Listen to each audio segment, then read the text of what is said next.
하나님께서 오늘 우리에게 주시는 말씀은 디모데후서 2장 14절로 21절까지의 말씀입니다. 디모데후서 2장 14절로 21절까지의 말씀을 제가 받들어 읽겠습니다. 너는 그들로 이 일을 기억하게 하여 말다툼을 하지 말라고 하나님 앞에서 엄히 명하라. 이는 유익이 하나도 없고 도리어 듣는 자들을 망하게 함이라. 너는 진리의 말씀을 옳게 분별하며 부끄러울 것이 없는 일꾼으로 인정된 자로 자신을 하나님 앞에 드리기를 힘쓰라. 망령되고 헛된 말을 버리라. 그들은 경건하지 아니함에 점점 나아가나니 그들의 말은 악성 종양이 퍼져나감과 같은데 그 중에 후메네오와 빌레도가 있느니라. 진리에 관하여는 그들이 그릇되었도다. 부활이 이미 지나갔다 하므로 어떤 사람들의 믿음을 무너뜨리느니라. 그러나 하나님의 견고한 터는 섰으니 인침이 있어 일렀으되 주께서 자기 백성을 아신다 하며 또 주의 이름을 부르는 자마다 불의에서 떠날지어다 하였느니라. 큰 집에는 금그릇과 은그릇뿐 아니라 나무그릇과 질그릇도 있어 귀하게 쓰는 것도 있고 천하게 쓰는 것도 있나니 그러므로 누구든지 이런 것에서 자기를 깨끗하게 하면 귀히 쓰는 그릇이 되어 거룩하고 주인의 쓰심에 합당하며 모든 선한 일에 준비함이 되리라. 아멘. 이 교회당 주변이 공사가 진행이 되어서 여러 가지로 불편한 점이 많습니다. 먼지도 많고 어제도 우리 여러 집사님들이 오셔서 먼지를 뒤집어 쓰면서 청소를 한다고 하지만 공사 먼지가 되다 보니까 임시 방편밖에 되지 못합니다. 불편하지만 또 우리가 감사하는 마음을 가져야 되겠습니다. 이런 환경에 또 이런 시설에 예배드리지 못하는 많은 교회와 교인들이 있지 않겠습니까? 우리 새해에 감사하는 마음 또 좋은 마음으로 시작을 해야 되겠습니다. 주변에 있는 우리 성도들에게 인사하겠습니다. 한 해 동안 좋은 마음, 감사하는 마음, 숨기는 마음으로 한 해 동안 사시기를 축복합니다.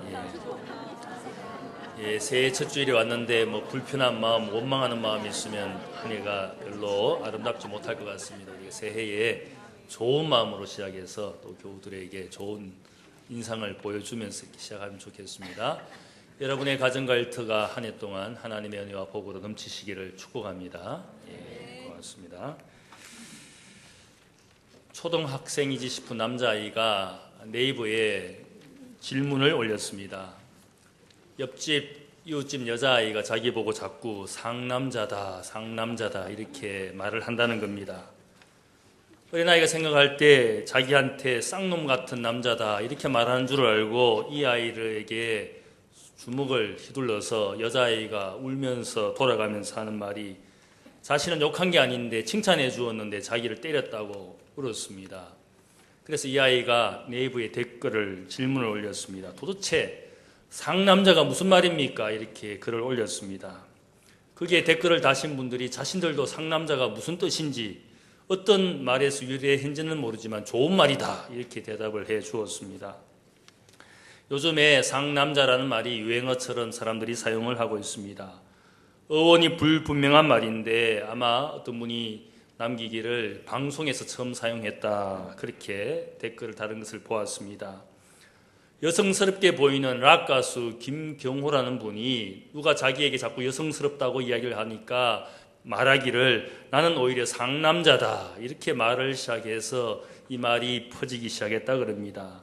생각을 해보니까 서로 상자, 관상을 할 때 상자를 써서 인상이 남자답다 그런 뜻인지 아니면 항상 상자를 써서 매일 남자답다, 항상 남자답다 그런 뜻인지 정확히 알 수는 없지만 우리가 의미적으로 남자 중에 남자, 강한 남자 아마 그런 의미로 사람들이 이 상남자라는 말을 사용하는 것 같습니다. 요즘 남성상이 점점 더 약하여져서 여성화 혹은 중성화 되어 간다라고 사람들이 말을 합니다. 전통적으로 남자의 이미지에서 우리가 생각하는 것은 강한 남자, 강함을 하나의 남자의 덕목으로 많이 생각을 해왔습니다. 어렵게 살 때마다 혹은 가정이 힘들 때마다 남편 된 혹은 아빠가 된 남자가 강하게 사는 것을 아마 가족 구성원들이 아마 기대하고 있을 겁니다.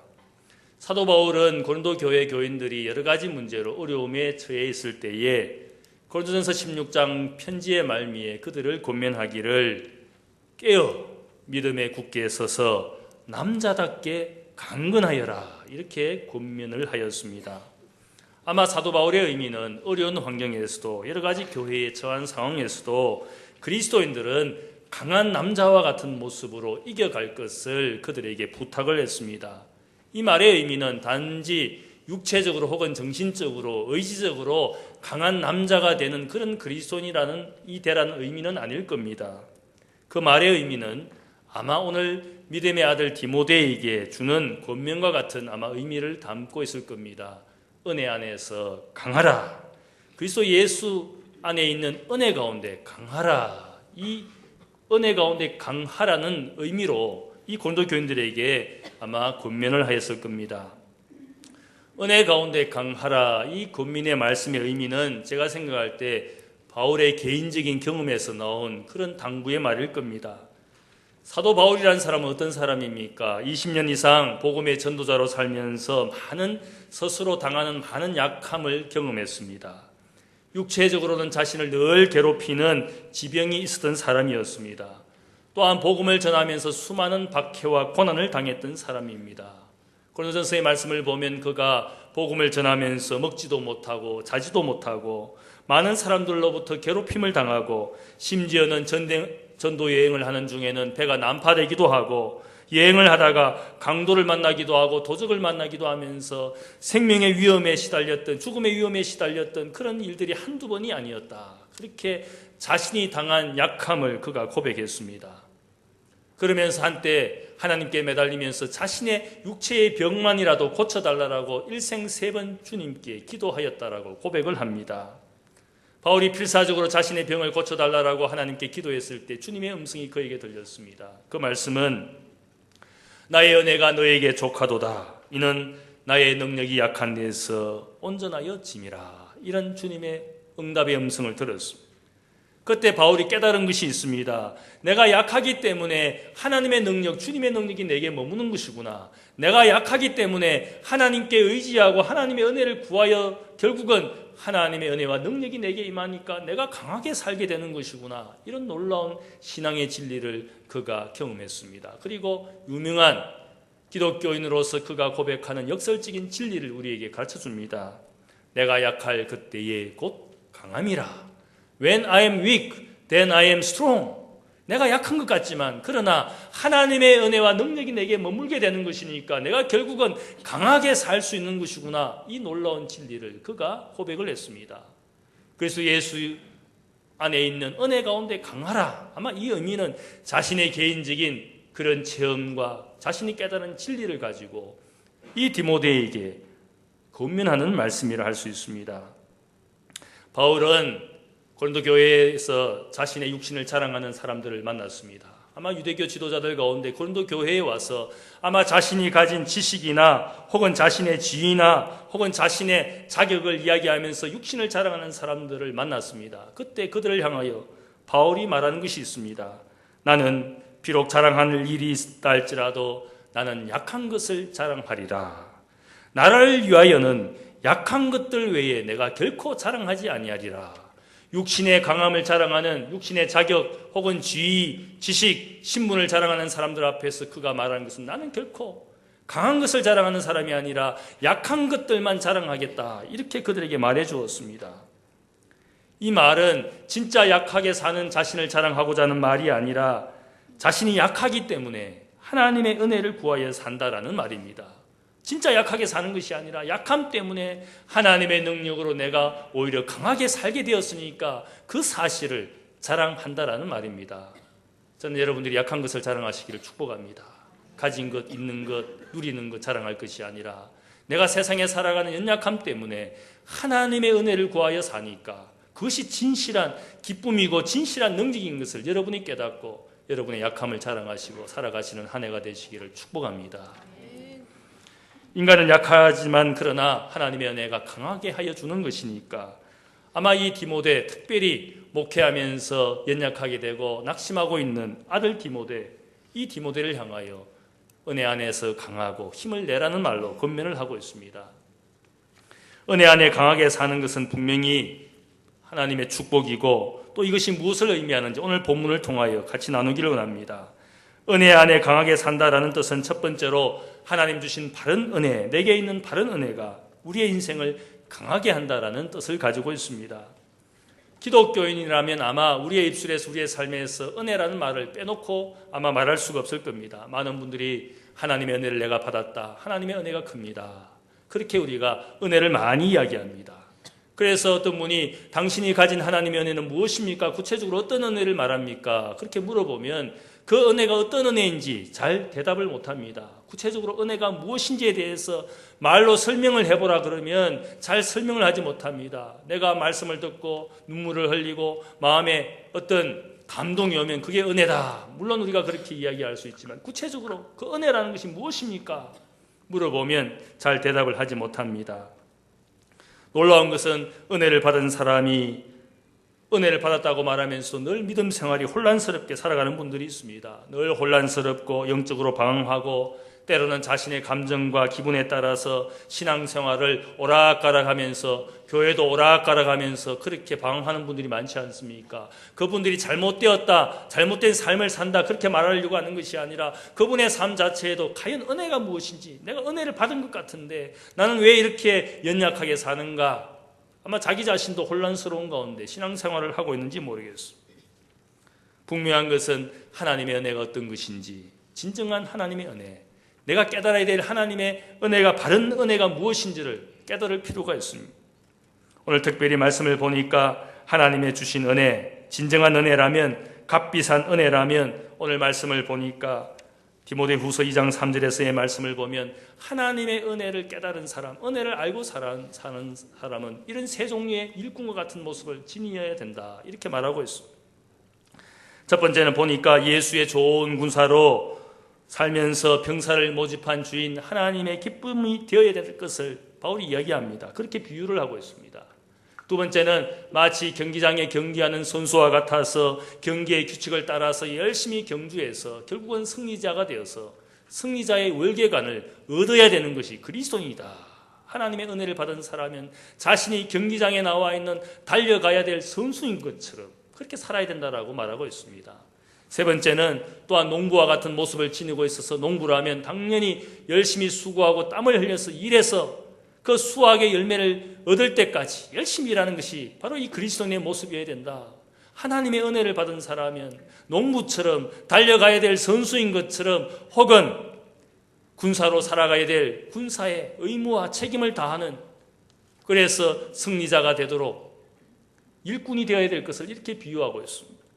하나님의 은혜라는 것은 무엇입니까? 내가 이렇게 하나님의 영광을 위하여 열심히 일하게 하는 것이 은혜라는 뜻입니다. 그런데 병사이면서도 민간인처럼 늘 자유분방하게 사는 분이 있을지 모르겠어요. 경주해야 될 선수임에도 불구하고 그 경기장에서 관중처럼 청중처럼 남이 일하는 것만 쳐다보는 사람이 있을지 모르겠어요. 결코 선수라고 말할 수가 없을 겁니다. 혹은 농부라서 열심히 땀 흘리고 수확할 때까지 인내하고 일해야 되는데 마치 놀고 먹어야 될 사람인 것처럼 남들이 땀 흘리는 것을 보고 지켜보는 그런 분들이 있을지 모르겠어요. 이런 모든 모습들은 은혜와 상관없는 인생의 모양입니다. 은혜를 아는 사람이라면, 은혜를 받은 사람이라면 분명히 우리가 일꾼이 되어서 일하는 모습을 가지고 하나님의 기쁨이 되어야 될 것을 말하고 있습니다. 흔히 우리가 은혜를 이야기할 때 하나님이 내가 많은 세상의 사람들 가운데 한 번 주어진 하나님의 선물로 내가 하나님의 자녀가 되었다. 재수가 좋아서 행운처럼 그렇게 은혜를 이야기하는 분이 있습니다. 한 번 주어져서 내가 이제는 은혜 받으니까 자동으로 하나님의 구원받은 자녀가 되는 것이다. 마치 구원파가 그렇게 생각하지 않습니까? 우리가 이 구원파 집단에 들어와서 거기에 있는 교리를 믿고 은혜를 받으면 우리는 자동적으로 무슨 짓을 하든지 무슨 행위를 하든지 우리는 하나님의 자녀가 되고 구원받기로 결정되어진 것처럼 한 번 주어진 사건처럼 은혜를 이야기할 때가 있어요. 당신이 구원을 받았습니까? 그렇게 질문하면서 구원받았다라는 순간과 시간을 정확하게 알지 못하면 당신은 구원받은 자녀가 아닙니다. 그렇게 우리를 유혹합니다.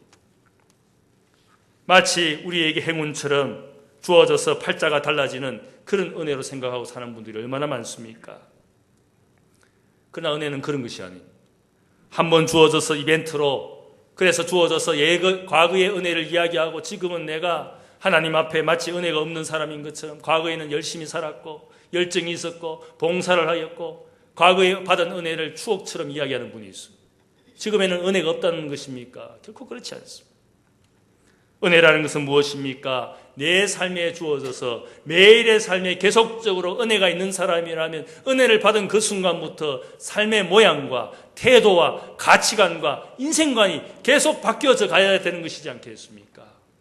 만일 과거에만 있는 은혜라면 그 은혜는 결코 진정한 은혜라고 말할 수 없습니다. 아마 가짜 은혜일 겁니다. 자신은 은혜 받은 것이라고 생각할지는 모르겠지만 그런 은혜, 인생의 모양도 인생의 삶도 바꿀 수 없는 것이라면 결코 우리가 하나님의 은혜라고 말할 수가 없을 겁니다.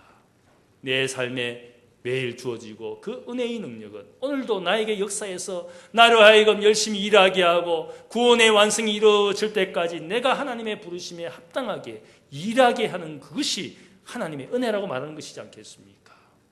지금은 일하지 않고 지금은 열심을 내지 않으면서도 은혜를 받았다라고 과연 누가 하나님 앞에 그것을 은혜라고 말할 수가 있겠습니까? 제가 생각할 때 하나님의 은혜라는 것은 토기장이가 마치 물레를 돌리면서 진흙덩어리를 가지고 아름다운 도자기를 만드는 것과 같은 것이라 저는 생각을 합니다. 물레를 돌릴 때 처음에 시작할 때는 그 진흙 반죽은 아무런 볼품도 없고 모양도 없고 또 심지어는 손을 더럽히는 더러운 것에 불과합니다. 그러나 토기장이는 물레를 돌리면서 자기의 손을 대어서 자기의 손이 더럽혀짐에도 불구하고 모양을 만들고 고치고 또 그래서 아름다운 모양과 무늬를 내고 드디어는 유약을 바르고 드디어는 진흙에 불가마에 구워서 어떻게 됩니까? 광택을 내는 아름다운 모양을 가진 도자기로 만들어내지 않습니까? 우리 인생이 그런 겁니다. 일평생 한번 그냥 주어진 은혜로 그냥 사는 것이 아니라 하나님이 우리의 인생을 향하여 다듬으시고 고치시고 만들어내시는 그 은혜의 손길을 늘 경험하면서 우리도 모르는 사이 언젠가 하나님의 기쁨이 되는 인생의 광택을 낼 수 있는 그런 존재가 되게 하는 것이 하나님의 은혜이지 않겠습니까? 오늘 내가 하나님의 손길을 경험하지 못하고 산다면 과연 우리가 하나님의 자녀로 인생을 완성해 나가고 있다라고 아무도 말할 수가 없을 겁니다.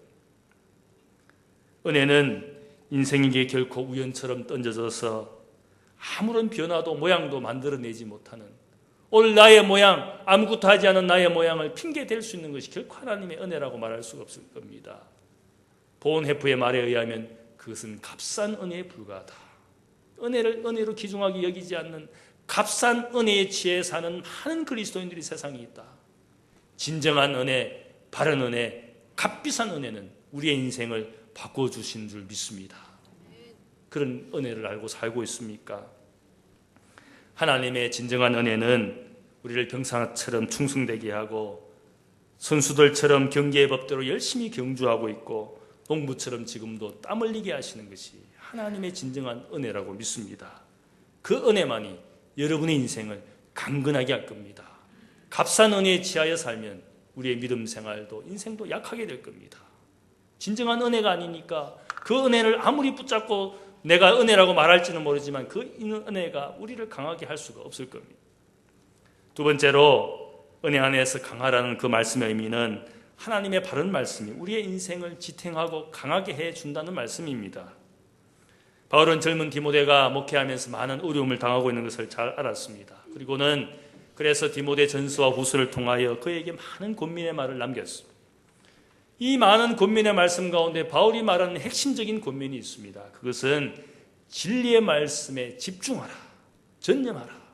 수많은 거짓과 오류와 혼란이 있어도 이 목회자 디모데는 하나님의 진리의 말씀을 붙들고 진리의 일꾼이 되도록 그에게 권면하고 있습니다. 왜냐하면 결국은 우리의 인생과 영혼을 붙들어주고 결국은 우리의 목양이나 혹은 교회를 붙들어주는 것은 하나님의 영원한 진리의 말씀이 우리를 붙들어주는 것이다.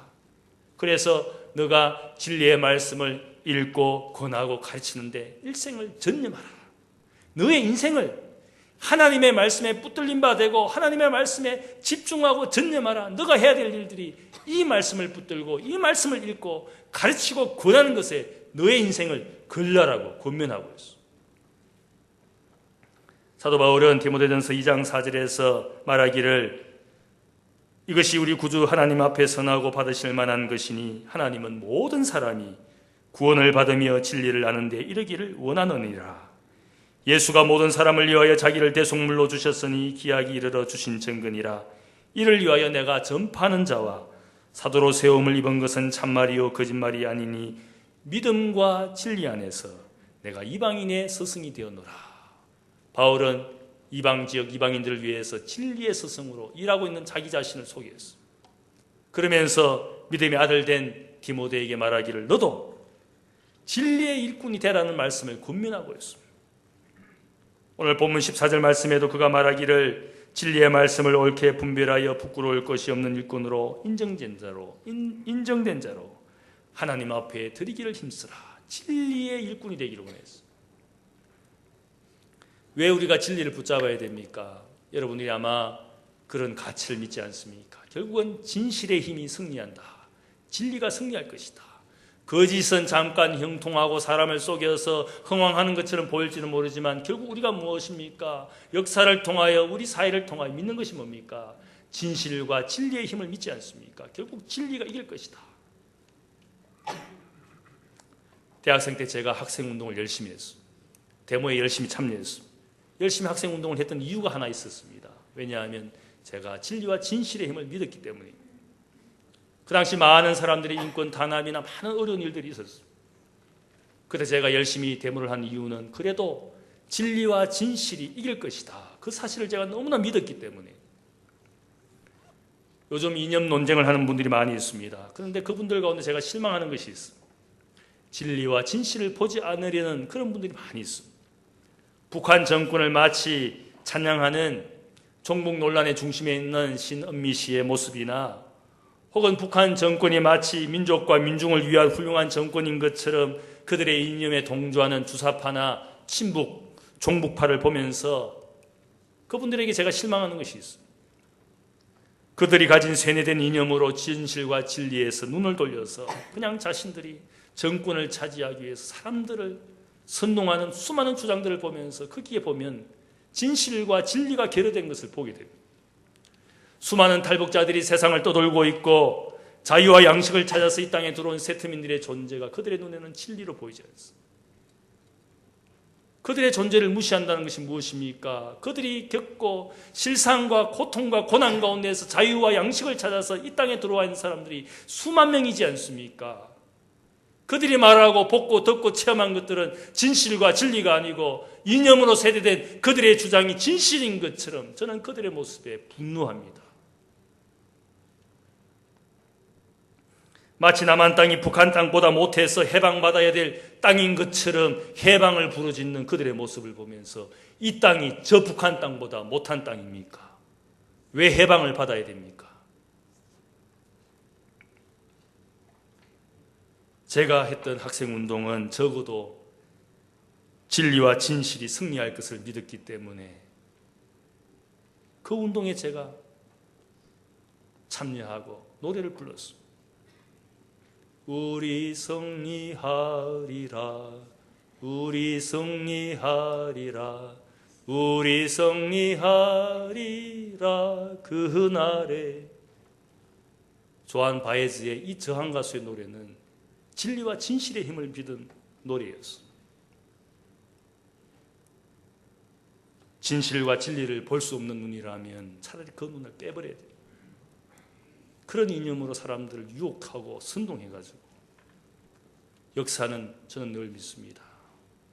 진리와 진실이 승리하는 것이 역사의 교훈이고 하나님이 우리에게 진리를 믿는 사람이 되도록 진리를 찾는 사람. 어떤 교회, 어떤 종교가 흥흥하더라도 거기에 진실과 진리가 없다면 저는 이슬람교를 믿지 않습니다. 이슬람교를 옹호하는 그런 교수들도 있습니다. 거기에 여권이 없고 수많은 사람들이 종교의 이름으로 박해를 받고 죽임을 당하고 그런 거짓 종교를 저는 믿지 않습니다. 제가 하나님의 말씀을 전하는 목사가 된 이유가 있습니다. 하나님의 말씀이 진리라고 믿기 때문에. 진리를 알지니 진리가 너희를 자유케 하리라. 하나님의 말씀만이 진리라고 믿기 때문에. 설교하는 수많은 방법과 다양한 메시지가 있을 수 있지만 저는 믿는 것은 성경 말씀을 전하는 것이 진리를 전하는 것이라고 믿기 때문에 제가 다른 이야기하지 않습니다. 하나님의 말씀 성경을 전하고 성경을 해석하는 그것이 저의 설교의 철학입니다. 감성에 호소하고 기분을 흡족해 하는 설교가 얼마나 우리 한국교회 강단에서 넘쳤습니까? 건강을 빌고 복을 빚고 부자가 되기를 빌고 수십 년 외쳐진 강단의 메시지가 오늘 한국교회 현주소입니다. 사람의 마음을 흡족하게 하려고 우리가 여기에 진리의 사람이 된 것이 아닙니다. 하나님의 마음을 흡족하게 하려고. 인생의 모든 것은 풀의 꽃과 같아서 시들게 되는 것이지만 하나님의 영원한 진리의 말씀은 영원하리라.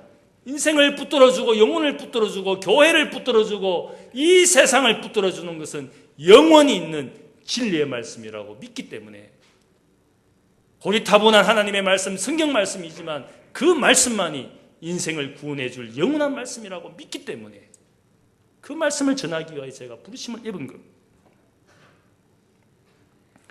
은혜 가운데 강하게 살기 위해서 우리가 들어야 될 말씀이 하나님의 말씀인 줄로 믿습니다.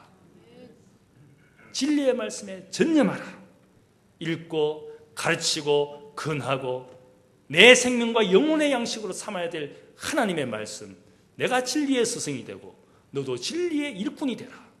수많은 거짓 승생과 거짓 교훈이 교회를 어지럽히지만 내가 해야 될 일들은 진리의 말씀을 전하는 것이다.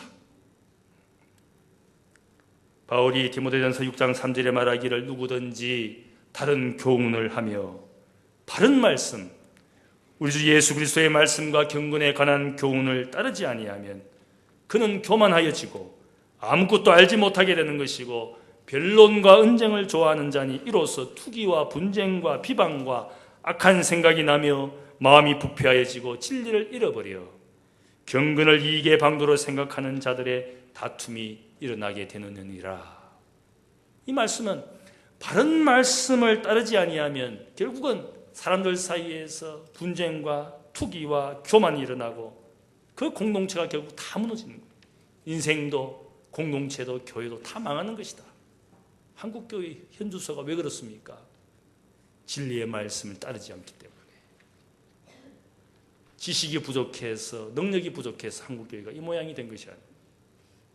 진리의 말씀이 선포되지 않고 사람들은 진리의 말씀을 듣기를 가려워하고 안 들으려고 하고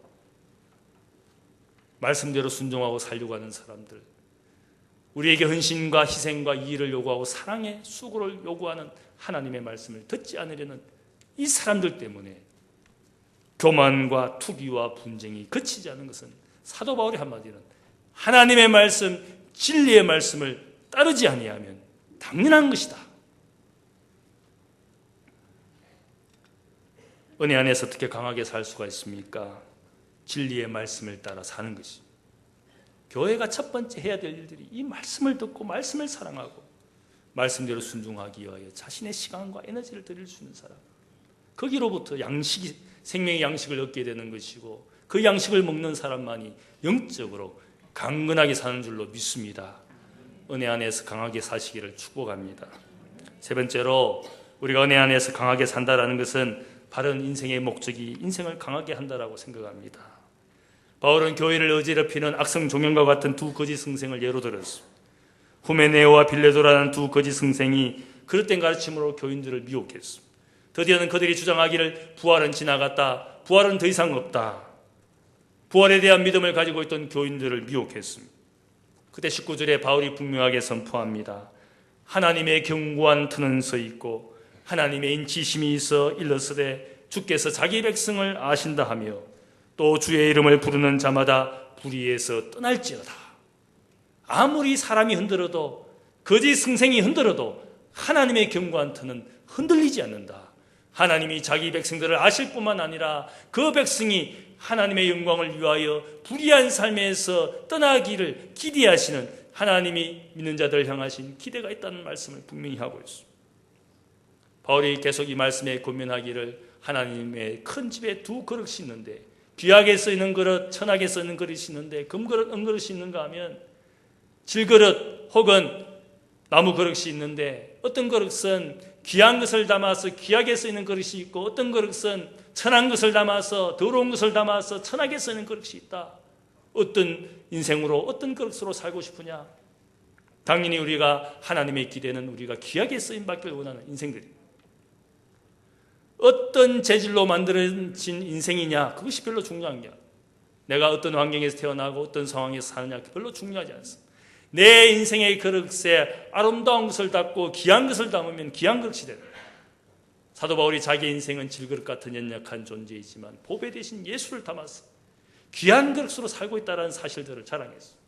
육신을 자랑할 것은 없지만 이 질그릇 같은 육신에 예수 그리스도라는 귀한 보배를 가졌으니까 내 인생도 귀한 그릇이 되는 것이다. 상황과 환경을 원망할 것이 아니라 내 인생의 그릇에 귀한 것을 담고 하나님의 기쁨이 되는 것을 담으면 귀한 그릇이 되는 것이지 않겠습니까? 아무리 금그릇, 은그릇이라도 거기에 더러운 것을 담고 있으면, 오줌을 담고 있으면 요강이 되는 것이고, 쓰레기를 담고 있으면 아무리 금그릇이라도 쓰레기통에 불과한 것이지 않겠습니까? 아무리 질그릇이라도 거기에 하나님의 기쁨이 되는 아름다운 것, 선한 것, 귀한 것을 담고 있으면 하나님이 그 인생의 그릇을 귀하게 보신다는 뜻입니다. 저는 지식이 많고 돈이 많고 혹은 출세한 분들을 보게 됩니다. 그러나 그분들 가운데 성품이나 인격이나 삶에 있어서 냄새가 나는 분들이 있습니다. 아름다운 향기가 나는 것이 아니라 쓰레기 냄새가 나는 분들을 많이 보게 됩니다. 지식이 많고 재산이 많고 부가 많아지고 출세가 할수록 거기에서 자신이 가진 것만큼 아름다운 향기를 내지 못하고 오히려 사람들에게 피해를 끼치는 쓰레기 난 냄새 내는 그런 분들 많지 않습니까?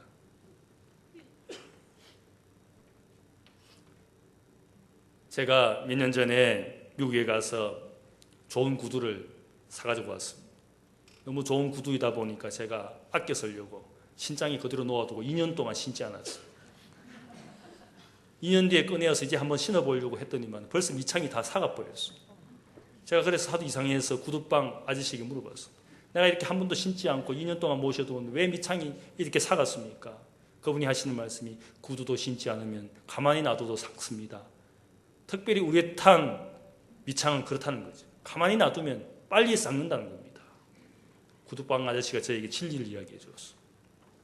아무리 좋은 것이라도 사용하지 않으면 그것이 무가치한 것이고 더 빨리 썩게 되는 것이고 아무리 일꾼이라도 일하지 않으면 그 일꾼은 일꾼 되지 못하는 것이고 아무리 비싼 좋은 자동차라도 매일 관리하고 쓰지 않으면 그 엔진에 녹이 슬고 결국은 기능이 떨어지지 않습니까? 내가 하나님의 은혜를 받고 일하지 않으면 그 은혜가 값싸게 되는 것이죠. 인생에 수고하고 땀을 흘려야 가진 것이 그것이 의미가 있습니다.